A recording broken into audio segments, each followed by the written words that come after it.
shenanigans, let's introduce the drink. Tonight we'll be having a Beavertown Neck Oil Session IPA. Have a look at it there. Only a small can, perfect to get us through this video. It's a really cool looking can.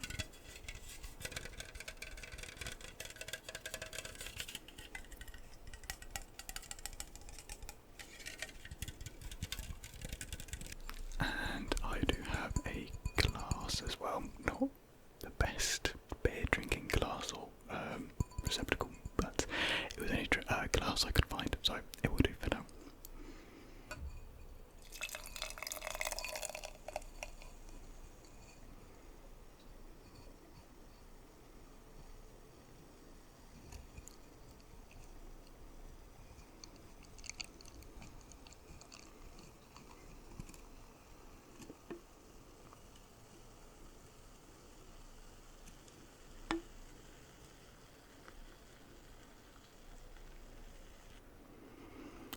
Smells like beer, but cheers.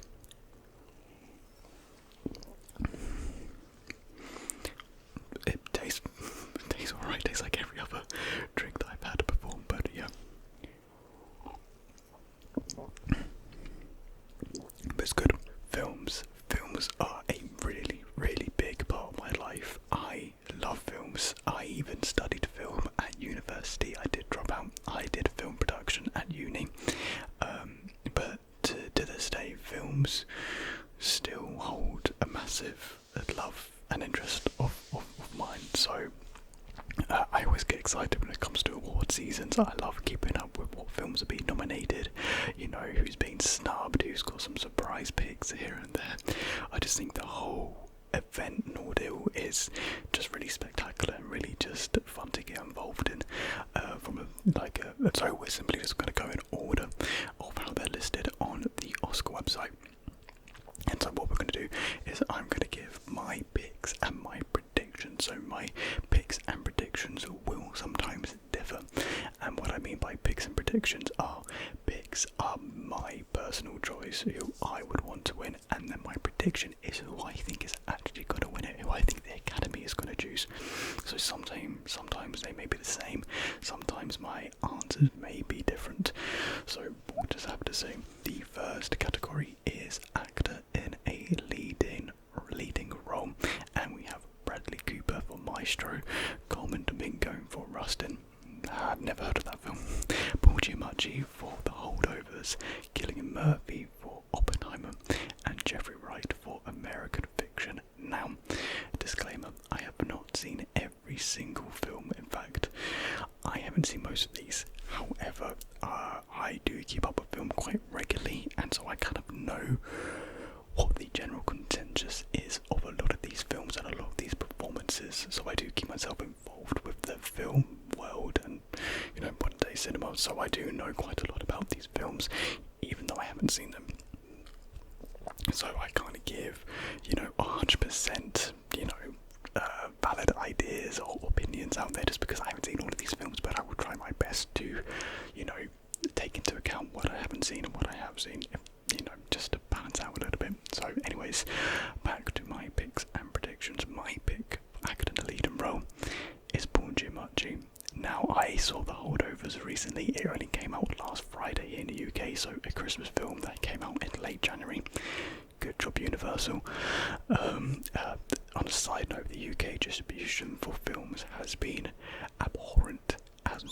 For the last couple of years, it has been so bad. The amount of films that have been delayed here and the rest of the world is insane, and so we're always behind on the film conversation and the topic of interest, which is so annoying. But anyways, side tangent over. I loved Paul's role playing as Paul the teacher. There's just something so charming and captivating and kind of heartwarming with his performance, and I don't know, for me it really just hit home for me. I just really felt connected to his character, and his performance was just fun. It was serious. It was everything, and I think Paul gave such a tremendous performance, and so did all of the cast. They all put in everything, and that's the reason why the film works, is because of them, is because of their performances. So for me, my pick is Bourne, but my prediction is Cillian Murphy. And don't get me wrong, Cillian Murphy's role is fantastic. His performance is at the top of his game. It is easily one of the best of last year, and people were saying he's gonna sweep it with, clear reasoning, and I see why people are saying that. For me, just had more of a connection to Paul's role and his performance than I did with Cillian's. I still really like Cillian's, but yeah, my pick is Paul, but my prediction is Cillian Murphy. Okay, on to actor in a supporting role. We have Sterling K. Brown for American Fiction, Robert De Niro for Killers of the Flower Moon, Robert Downey Jr. for Oppenheimer, Ryan Gosling for Barbie, and Mark Ruffalo for Poor Things. Now my pick is pretty easy. It's Mark Ruffalo. Mark Ruffalo gave, I would say, my favourite male performance of last year. He was so funny, he was so witty, he was sad, he was everything. His performance was not like anything I've ever seen before, and I think that is largely due to Yorgos Lanthimos, the director, who gave him the direction to perform in the way that he did. Mark Ruffalo's performance, just everything I could have asked for and more in that film. It really, I would not say carried the film, because Poor Things is such an amazing film, but I don't know, it is such a good performance. Sorry, my mind's a bit everywhere. I can't really give a good description for all my picks. I might as well just say my picks without trying to waffle too much, because I do just waffle at the end of the day. So anyways, my pick is Mark Ruffalo. My prediction is Robert Downey Jr. Now, I'm not on the Robert Downey Jr. hype train or Skype train like with everyone else. I thought his performance was good, but I feel like there are many other roles in Oppenheimer that were better than his. Like Benny Safdie, I think his name is, who played Teller. His performance was astonishing. It was so good, my favourite of the film. Casey Affleck, he only had a couple of minutes of screen time, but his performance, my god, it was so tense. And there's a couple of others I could name as well, but Robert Downey Jr.'s performance was good. I'm just not so high on it like everyone else. And Ryan Gosling, I don't know why he's there. He gave a fun performance, but up to some of the performances here, no. And Robert De Niro, his performance was good, but it was like another Robert De Niro performance, something we've seen before. Nothing really truly stunning or amazing. It's just a good classic De Niro performance.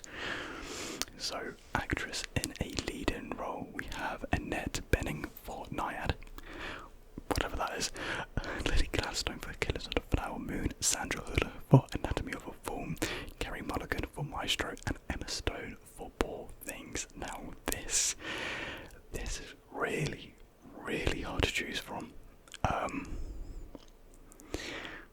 because there's 3 performances here that are just so good. I can narrow it down to 2. Okay, so first of all, I would say Sandra Hüller.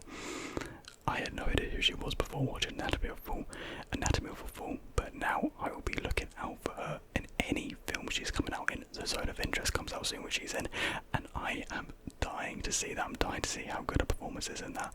But yeah, Sandra Hüller gives such a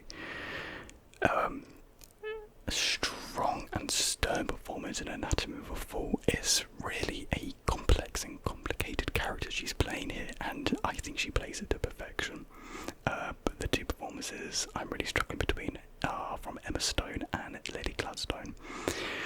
Lily Gladstone carried Killers of the Flower Moon. Every time she was on the screen, she had such a presence and power that just none of these other characters could have, but she did. She didn't even have to be doing much.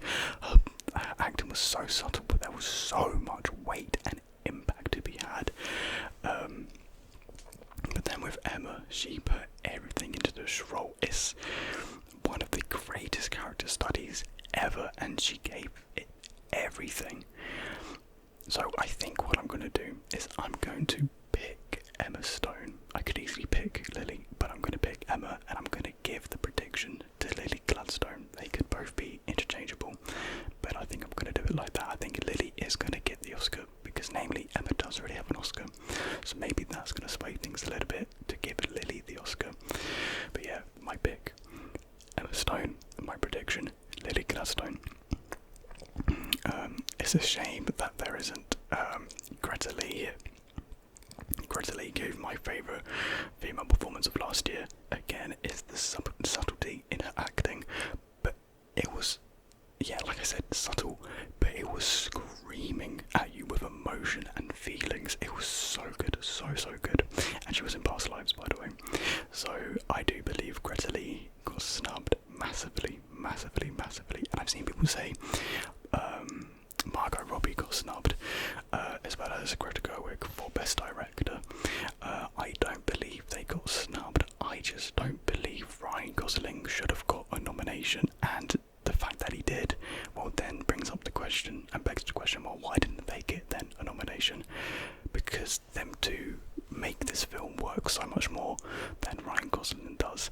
So I don't think it's a case of, oh, they should be nominated. It's a case of Ryan shouldn't be nominated.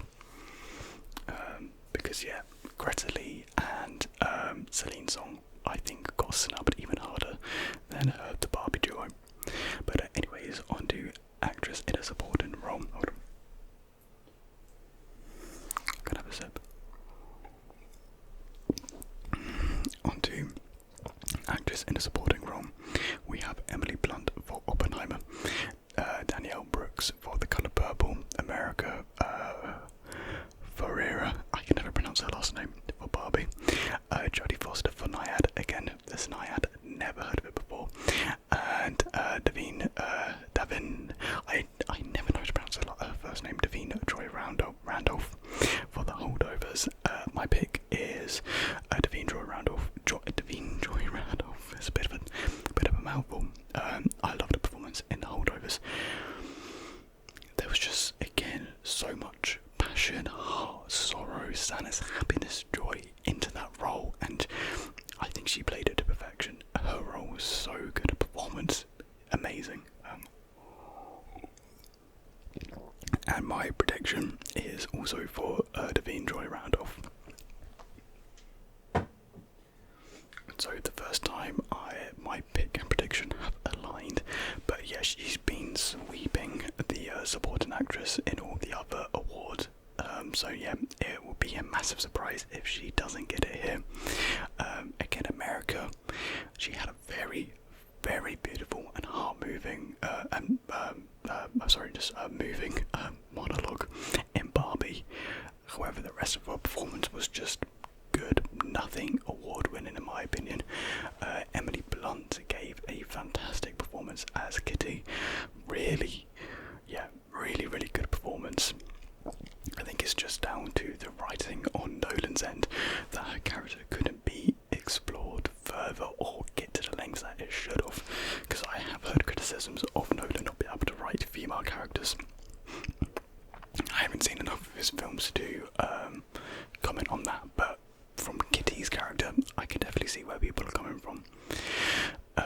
So on to animated feature film. We have The Boy and the Heron by Hayao Miyazaki and Toshio Suzuki.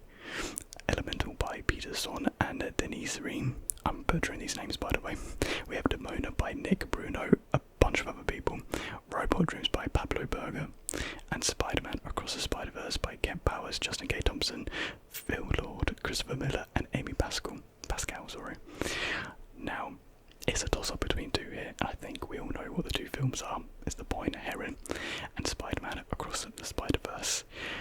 These two films are like next to each other on my rankings list, which we will get to one day. Some of my favourite films of the year. Spider-Man Across the Spider-Verse, it is, I think, the pinnacle of creativity and what it means to be creative. The amount of work and effort and, like I said, creativity that went into that film is astonishing. It really is so monumental and astonishing and respectable how much passion was poured into that project. can see it and you can feel it when you're watching it. And the same with The Boy and the Heron, but for me, on a personal level, The Boy and the Heron moved me more. Its themes about guilt was just so beautiful. It seems weird to say that about guilt, but I think that's what the film wants guilt to be portrayed as this sign of beauty, and the beauty of getting over that guilt and its achievements. Not guilt, sorry, grief. I don't know what I say. Oh, sorry. Not guilt, grief. Sorry, I'm thinking of a different film. Grief. Not guilt. Okay, grief. That's what I meant to say. Yes. So for me, my pick is for Boy and the Heron, and my prediction is Boy and the Heron. However, if Spider-Man was to win it, I would be just as happy. But yeah, for me, The Boy and the Heron. It's just something so special and spectacular. Okay, so also I have seen Nimona, which is quite good. I don't think as good as the others here, but Nimona, a pleasant surprise. Okay, so now on to cinematography. Now, this was an interesting category. So, first up is El Conde, which I was hoping was going to be nominated. There was no talk or buzz about El Conde leading up to the Oscar nominations and predictions, but here it is. I'm so happy it is. And Killers of the Flower Moon, Maestro, Oppenheimer, and Poor Things. Now, for me, it's a toss-up between El Conde and Poor Things. Yorgos Lanthimos, sorry, his name's a bit of a tongue twister. The cinematography in his films has always been so peculiar and interesting and off-putting and offbeat and kind of awkward and gross, but it just works so well with his films, and it's something only he can do. It really is an auteur, or he is an auteur. Well, I guess the cinematographer is more of an auteur, really. Auteur is a bit of a funny word to use, but anyways, only the cinematography style can be used for his films, was what I'm trying to say. But there's something about the cinematography in El Conde that was just so beautiful. This is a black and white film about a Chilean dictator who's a vampire. It's a bit of a satire. It's not the best in terms of commentary wise and its narrative, but its cinematography and lighting is just stunning, and I was lucky and fortunate enough to see this in a cinema in its limited theatrical run before it went to Netflix. And there's these scenes where we watch these characters soar through the sky as they're vampires, because vampires fly obviously, and it's like nothing I've ever seen before. It's like we're flying with them in the room, we're dancing in a way with these characters, and something that normally gets missed about cinematography is the lighting. Cinematography, the camera placement is just as important. I mean, the lighting, is just as important as the camera placement. And the lighting in El Conde is so striking and mesmerising because it is black and white. You really do have to think about the lighting because there's no colour in this film. So you really have to light these scenes in a way that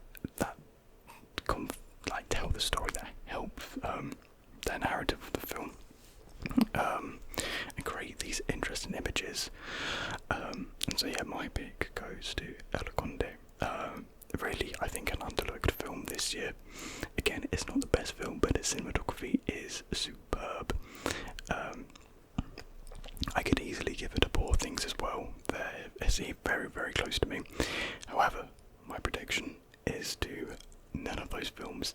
My prediction is, Oppenheimer. Again, the cinematography in Oppenheimer was superb.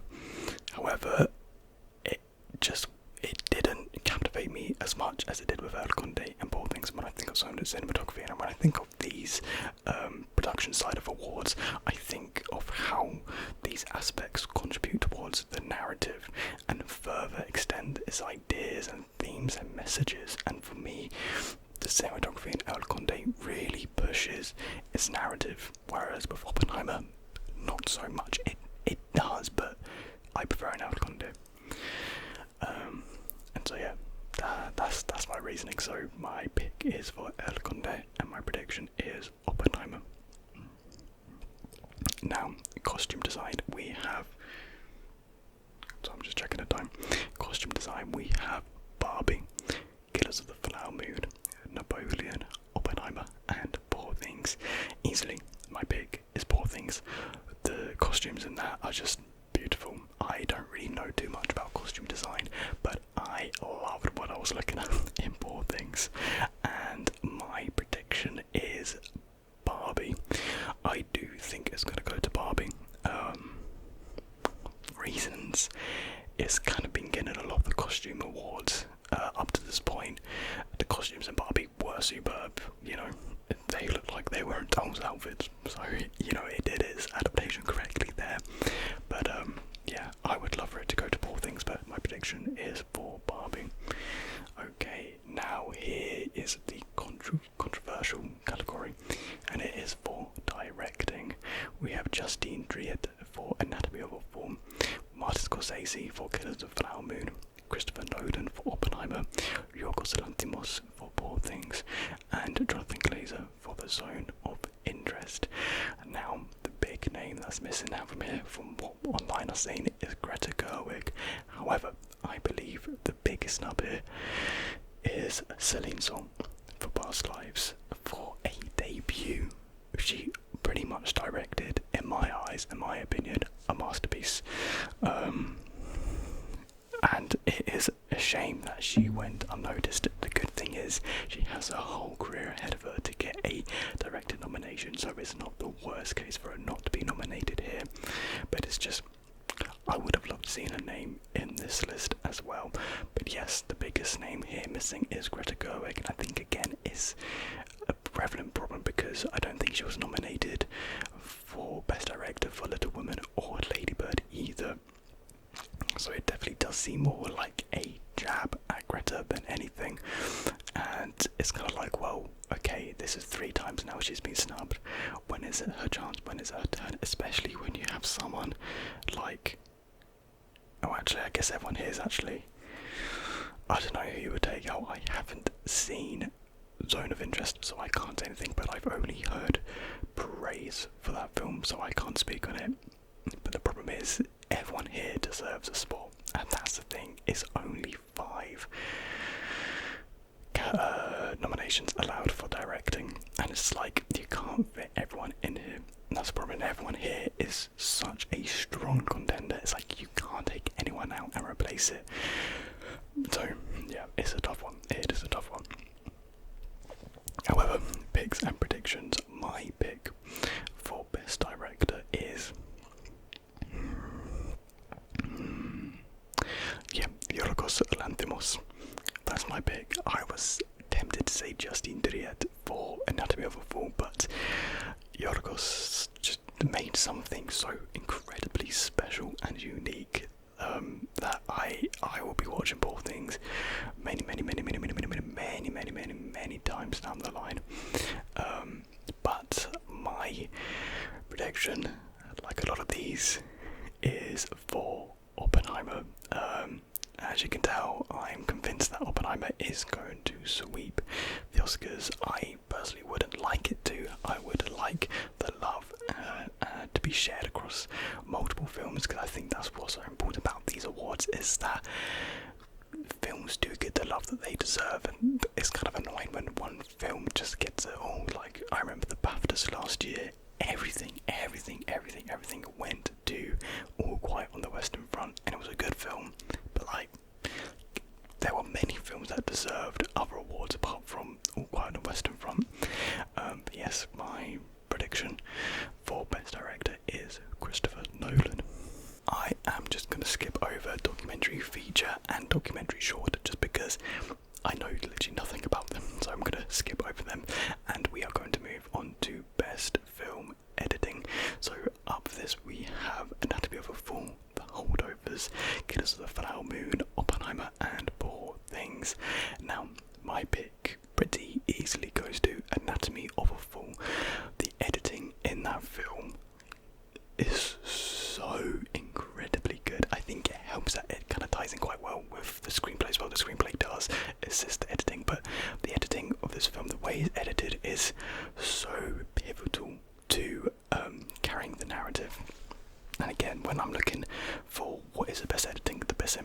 I look for how it enables and pushes forward the story, the narrative, its themes, elements and ideas. And for me, the editing is perfected in Anatomy of a Fall. I can't say too much why without kind of spoiling the film. So watch Anatomy of a Fall for yourself to find out and figure out why. But yeah, the editing in that film is just superb. And my prediction is, it's a bit of a tough one. You know what my prediction is? Killers of the Flower Moon. I think, especially for the length of the film and the amount of editing that goes into it. I know that's not a good criteria for what makes good editing, but it is undeniable that the editing in Killers of the Flower Moon is superb. The way it's able to edit a film for 3.5 hours length, and it still keeps you interested in it and intrigued by its narrative through the use of editing is a feat on its own. So I definitely think, well, my prediction is for Killers of the Flower Moon, but my personal pick is Anatomy of a Fall. And now on to international feature film. We have Lo Capitano from Italy. We have Perfect Days from Japan, Society of the Snow from Spain, The Teacher's Lounge from Germany, and The Zone of Interest from the United Kingdom. Now, I've only seen one of these films, so my pick is for Society of the Snow. It is a superb disaster film about the plane crash in one of the mountains near Chile, or something like that. Not the Alps. I can't remember what they're called, but the plane crashed full of rugby players. Oh, there's a bug in my room. How did I get in it? And they had the Andes, I think it is, and they had to survive there for well over a month. I can't remember how long, but it is such a good film. I just wished I caught this in a cinema because it was playing in my local cinema, but I watched it on Netflix, and it's an amazing film. Really, really good. I definitely recommend watching it. But my prediction is going to The Zone of Interest because, well, pretty obvious because out of all these films, The Zone of Interest is also the only film up for Best Picture.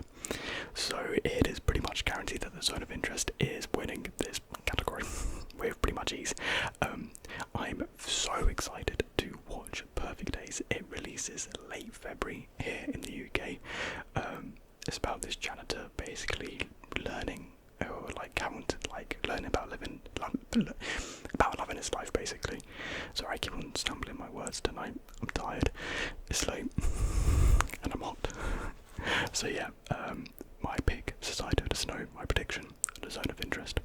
Okay, on to makeup and hairstyling. We have Golda.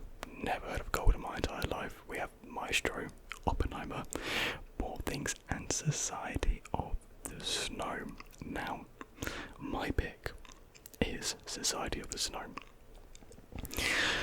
The way they were able to make these guys look so so deathly and broken and brittle, and the chapped lips, the eyes, their cheekbones, and everything that went into making their faces look so broken and deathly is just superb.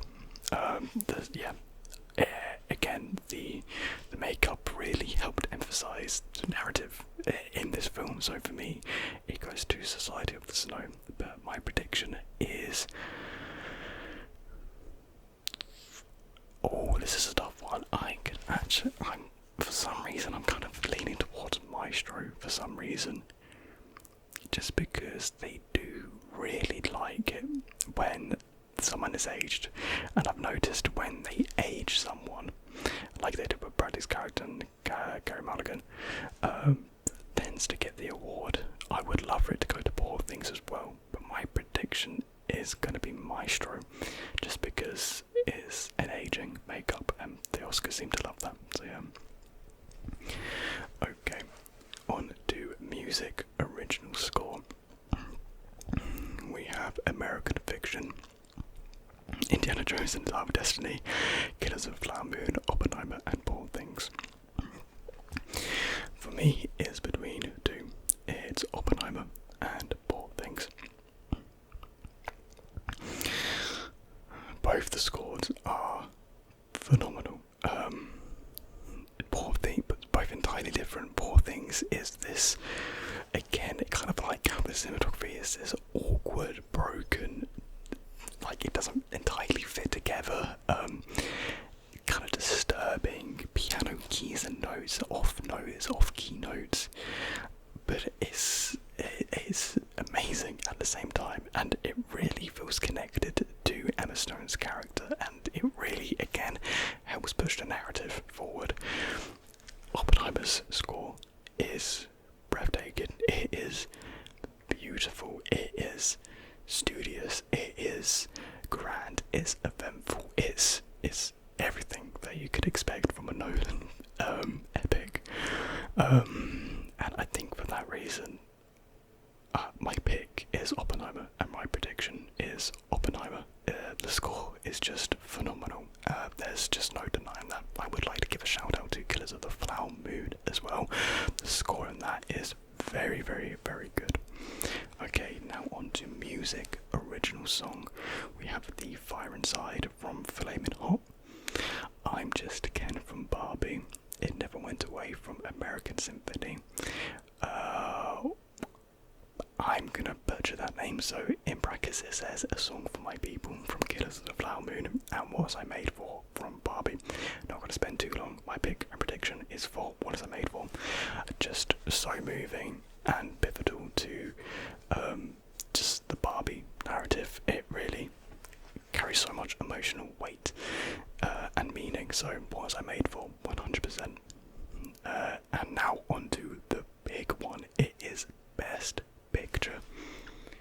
Let me just get a drink to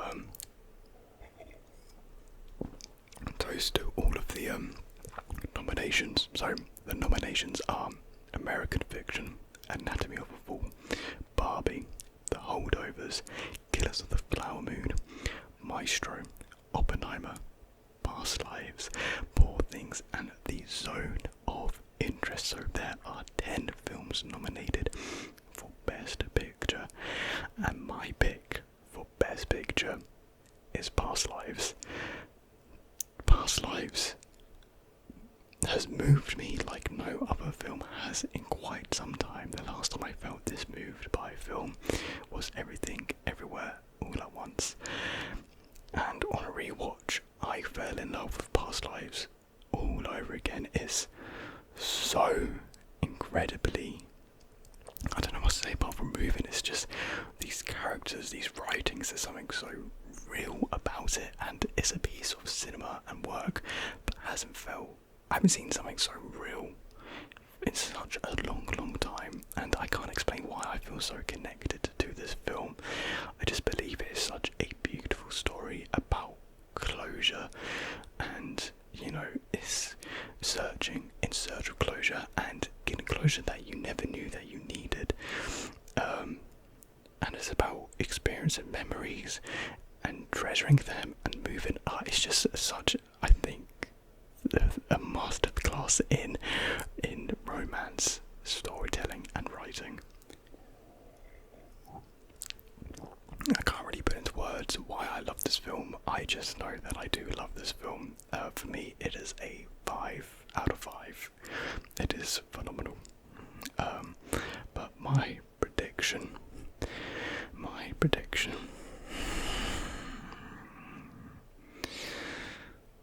I would love for it to go to Poor Things. I already know it's not going to Past Lives. I'm not going to predict Past Lives. There's no chance it's going to Past Lives. As much as I would like it to.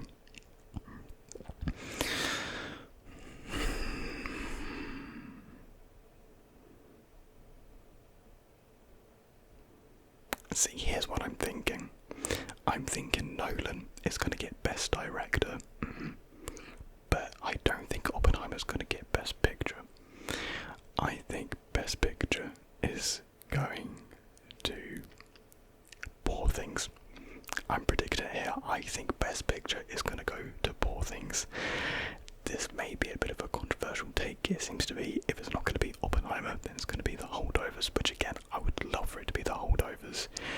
But I just, for some reason, I see them splitting the awards for Best Director and Best Picture. So Nolan, I think, is going to get Best Director. But as a whole, I think Poor Things is going to win Best Picture. And I don't know if that's controversial or not, but we'll just have to see. We'll just have to see. So those are my picks and predictions for Best Picture. Now, on to production design.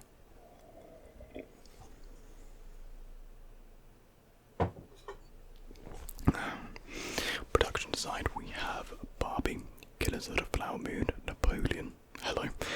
Napoleon snuck out in there out of nowhere. Oppenheimer and Poor Things. My pick is for Poor Things. The sets. Yorgos, well, actually no, it wasn't Yorgos. It was production design, James Price and Sona Heath, and set decorations was Susa Milek. I butchered every single one of those names. By the way, these people were able to capture these real-life cities like Lisbon, Paris, London, and turn them into these amalgamations from sort of like these pastel watercolour drip paintings. They turn them into like those sort of paintings, but they were still so recognisable as to what cities they were, and it really was such a unique take and look on these cities. And the buildings, it was just so grand. Sorry, and just everything was so pleasing and astonishing to look at in that film. Never was there a moment where it was like, well, this shot isn't that good. No, every single shot is beautiful, which is primarily helped and carried by the set design.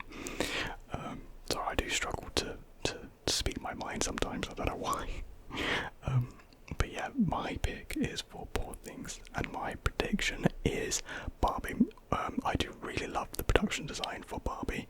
The fact it was pretty much like this Barbie play model set, just if you just got a Barbie play model set and enlarged it by 5,000, it would look like the set of Barbie, and that's how the set of Barbie did look. So it was done so incredibly well. And yeah, so Barbie is my prediction. Animated short film, we're just going to skip that one because I don't know. Live action short film, skipping. Okay, so now on to sound. So for sound, we have The Creator, Maestro, Mission Impossible Dead Reckoning Part 1, Oppenheimer, and The Zone of Interest. Now my pick and prediction is both for Oppenheimer. I said this in my review, Oppenheimer is the best cinema sound experience I have ever had. I don't think anything can compete with the sound experience of Oppenheimer. It is just amazing, breathtaking, from the louder booms and the rumblings and the bass of all these physics happening on the screen to the silences. It's just amazing, and my mum's having a wee. So yeah, my pick and prediction is both for Oppenheimer.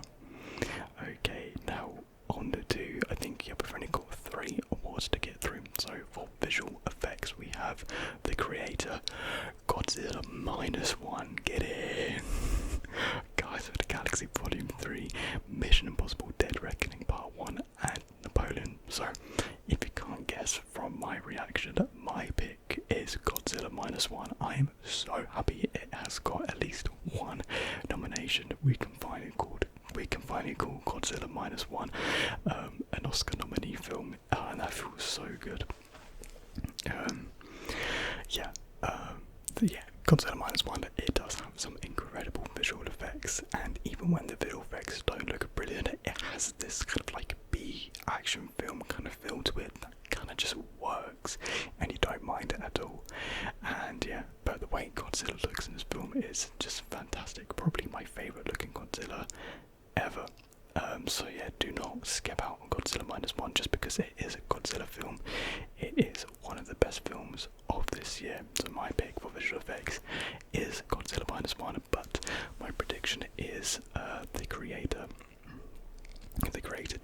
some incredible visuals, some really, really good visuals. Yeah, and I did like them, so my prediction is the creator, but I am so desperate for Godzilla to win this award because I would love to be able to call Godzilla -1 Oscar winner Godzilla -1. That would just be so good. Okay, so now on to writing for adapted screenplay. We have American Fiction, Barbie, Oppenheimer, Poor Things, and The Zone of Interest. Now it's interesting to see Barbie here for adapted screenplay because for all of the other awards it's been for original screenplay. So it's like people don't really know where it should belong because it is adapted from an IP, an independent product, but it's not like there's any real narrative that it's copying from. So is it really adapted or is it an original screenplay because it's using intellectual property from just looks? So is it really adapted just from looks alone, or does it have to be adapted from a narrative base? I don't know, it's weird. It's interesting. It's an interesting topic, I think. But anyways, my pick is Poor Things. I can't really say too much because I don't know really well any of these original sources. Again, the only original source I really know is Barbie. So I've never read these books that these films are based on. At least I think The Zone of Interest is based on a book. I would assume it is. Sorry. So my pick is for Poor Things, and my prediction is actually going to be The Zone of Interest. Bit of a curveball. There was a little bit of a curveball. I don't know if it was with the Golden Globes or the Critics' Choice, but American Fiction actually won for Best Adapted Screenplay. And I think the same is going to happen here. I don't think it's going to go to Oppenheimer. I think it's going to go to The Zone of Interest. So that is my pick and prediction for writing adapted screenplay. And so on to the final award, which is for writing original screenplay. And we have Anatomy of a Fall, The Holdovers, Maestro, May December, wow, and Past Lives. I completely forgot about May December.